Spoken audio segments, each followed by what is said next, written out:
beautiful, charming, delicate. This is what princesses are supposed to be. The princess in this story was all of this. She also was extremely sensitive. So sensitive that her arms would swell up while carrying a bunch of flowers from the royal garden. She would have a bruise if a leaf from a tree fell on her. Softest feathers were used to make the princess's clothes. Not a grain of sand was left on the path on which she walked. Always protecting her with an umbrella, the royal maid fanned the wind towards the princess very gently. This sensitive princess was Princess Parijatha. One autumn evening, when Princess Parijatha was walking in her royal garden, she saw something unusual. The pale blue sky had turned into orange, pink, violet, red, golden, all the colors that the sky could contain. She stood amazed when she saw the sun far away in the horizon.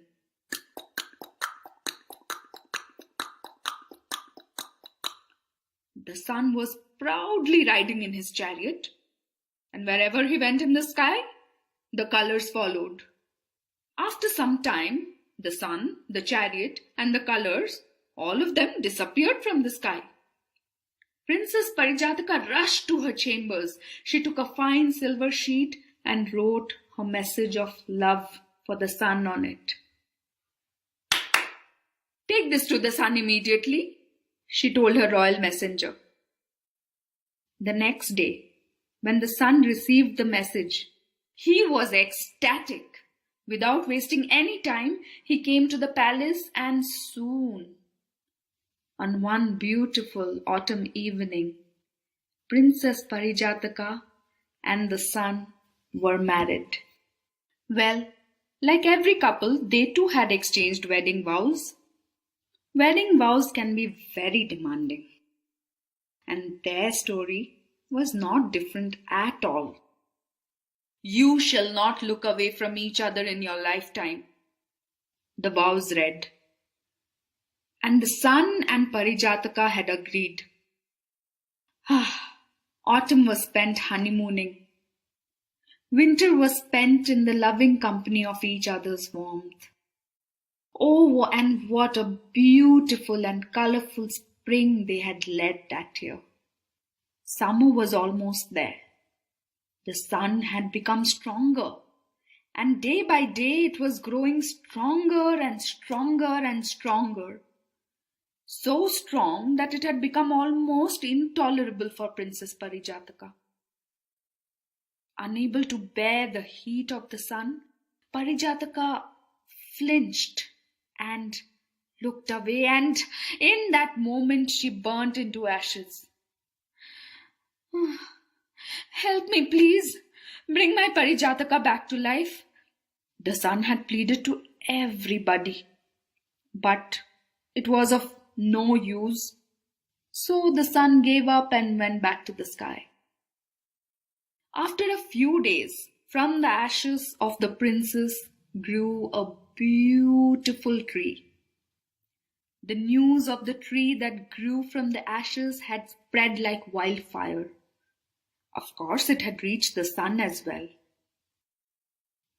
One night, the sun, he came to the tree and he gently touched her. And in that moment, the tree blossomed with white flowers all over. The flowers were delicate and sensitive, just like Parijatha.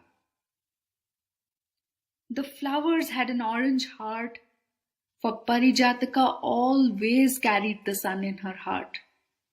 The sweet fragrance from the flower had intoxicated the sun.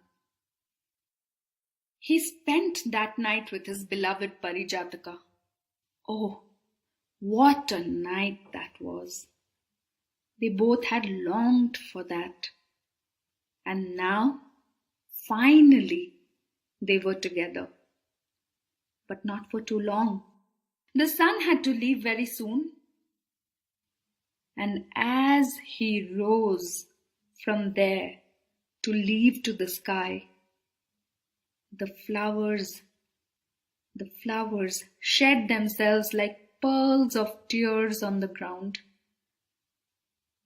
The sun bade goodbye and went back to the sky. But since then, the Parijataka tree blossoms every night, night after night, and just before dawn, the flowers shed themselves. If you have a Parijata tree in your house or anywhere close by, go in the morning. Pick up some flowers and hold them in your hands. Inhale the sweet fragrance and remember that every one of us have had moments in life when we felt like we were burning down to ashes. But also remember that all of us have the strength, just like the Parijata tree, to grow from our own ashes. We have the strength to blossom again and to spread our fragrance all around us. Just remember that. Thank you for listening to the story.